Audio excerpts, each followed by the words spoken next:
In today's video, I show you how to import an N8N template in just a few minutes. Templates save time by quickly setting up ready-to-use workflows, so let's get started. First, open your preferred browser and navigate to the official N8N website.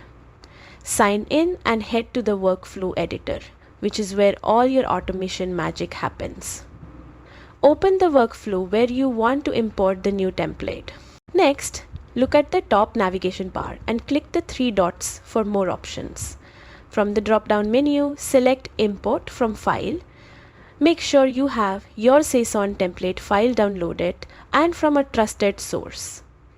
A window will pop up asking you to choose your file.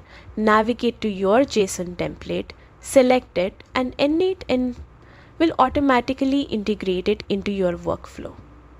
After importing, review the workflow and adjust any variables or parameters to match your specific use case. And that's it.